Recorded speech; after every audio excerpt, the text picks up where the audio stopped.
चलिए question number 658। A client with urinary retention catheter, एक व्यक्ति को यूरिनरी रिटेंशन कैथेटर लगा हुआ है।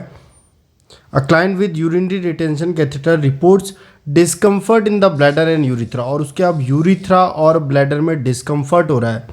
तो सबसे पहले नर्स को क्या करना चाहिए? मेरी बात सुनिए बच्चे, ये रहा आपका ब्लैडर और ये लगा है आपको कैथेटर।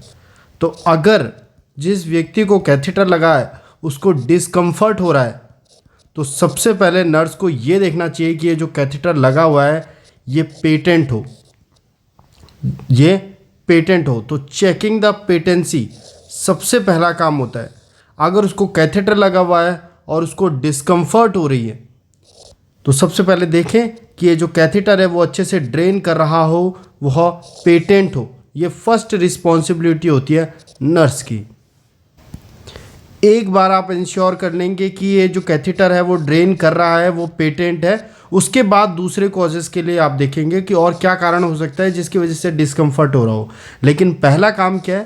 पहला काम है कि आप देखें कि ये जो कैथेटर है वो पेटेंट होना चाहिए, उसमें जो ड्रेनेज है वो बराबर आना चाहिए। ठीक है, चलिए तो ये देखिए, ये है हमारा ब्लैडर, ये लगा हुआ है यूरिथ्रा, ये है यूरिथ्रा और उसमें लगा हुआ है कैथेटर।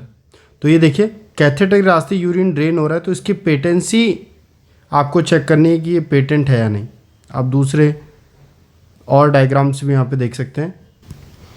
एक ये याद रखें बच्चे, ये जिसके आगे इस तरीके का डायग्राम बना होता है, इस तरीके का होता है, उसे रॉबिन्सन कैथेटर कहते हैं। एक तो ये आया हुआ है कॉर्ड टिप में, इस तरीके से कैथेटर मुड़ा होता है लास्ट में, याद रखें कॉर्ड कैथेटर बोलते हैं इसे, COUD, कॉर्ड टिप।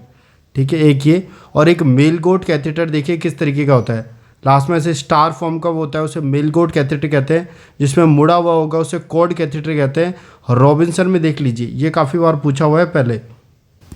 इस तरीके से वो डायग्राम दिखाएगा आपको और पूछेगा कि ये कौन से कैथेटर है। ठीक है, तो ऐसे स्टार जहाँ पर बना होता है वो मेल गोट कैथेटर होता है। ये देखो, ये है मेल गोट कैथेटर, ये याद रखिएगा, ये डायग्राम में पूछा जाता है। Question number 659। A client experience difficulty in voiding after indwelling catheter is remove. एक व्यक्ति में जिसे लंबे समय से कैथेटर लगा हुआ था, अब वो हटा दिया गया है। और अब आप ये देख रहे हो कि to what does the nurse determine that is the most probable related. अब उस व्यक्ति को डिफ़िकल्ट हो रहा है, डिफ़िकल्टी हो रही है वॉइडिंग में, क्योंकि उससे लंबे समय तक कैथेटर लगा दिया गया था और अब अचानक से कैथेटर निकालने के बाद उसको डिफ़िकल्टी हो रही है पेशाब करने में। तो ये किस वजह से होता है? इसका आंसर जाता है interruption in previous voiding habits. अभी तक जो वॉइडिंग हो रही थी बच्चे, वो किसकी वजह से हो रही थी? कैथेटर की वजह से। और अचानक से कैथेटर निकल जाने की वजह से जो हमारा रिफ्लेक्स हुआ करता था, शॉर्ट सर्किट रिफ्लेक्स, ठीक है, जो ब्लैडर भरता था और ब्लैडर क्या करता था, प्रेशर डालता था वॉल पे और वो सिग्नल जाता था और देन आपका यूरिन पास होता था।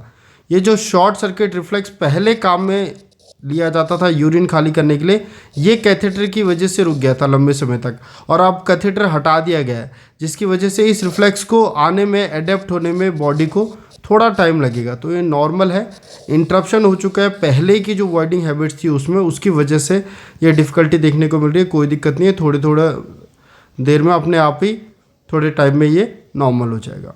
तो ये इसका रीज़न है। चलिए नेक्स्ट देखते हैं। Next question. अ क्लाइंट अर्ज इनकंटिनेंस, एक व्यक्ति को है, उसको ऑक्सीब्यूटानिन दे रहे हैं, 30 mg ओरली देने को मिला है और टैबलेट में 5 mg होता है। देने को बोला है 30 mg, हमारे पास होती है 5 mg। काटोगे उत्तर आ जाएगा 6 टैबलेट देंगे उस व्यक्ति को, तो यहाँ पर आ जाएगा 6। Desire divided by have. चलिए next question number 661। A client with cancer of prostate request the urinal at frequent interval but either does not void or void in very small amount. What should the nurse conclude is the most likely factor? ये एक व्यक्ति का bladder है और ये urethra है। Urethra के चारों तरफ हमने क्या बोला? यूरिथ्रा के आसपास क्या होता है?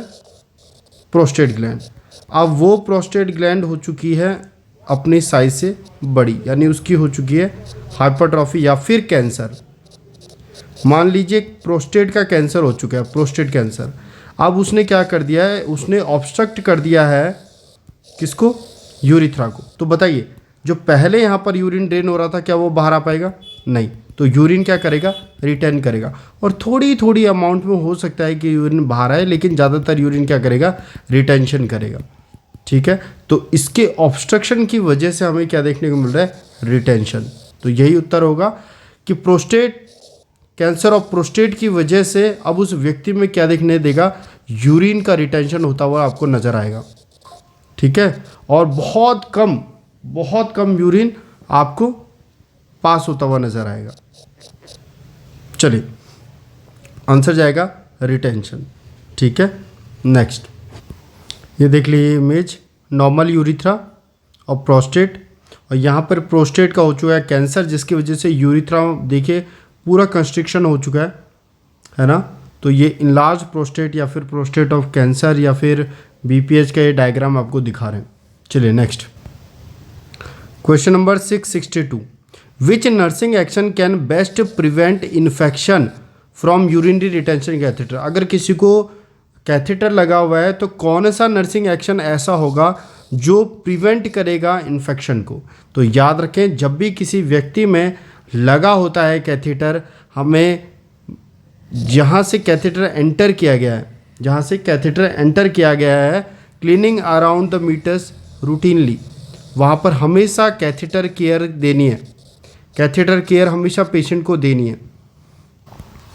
जहाँ से बच्चे कैथेटर एंटर हुआ है वहाँ से हमें वहाँ पर कैथेटर केयर देनी होती है, ताकि वहाँ पर जो बैक्टीरिया हैं वो ग्रो ना कर पाए और वहाँ से बैक्टीरिया अंदर एंटर ना कर पाएँ। क्योंकि एक बार यूरिथ्रा में अगर बैक्टीरिया एंटर करेंगे तो वो ऊपर की तरफ असेंड करते हैं और फिर ब्लैडर में पहुँचते हैं।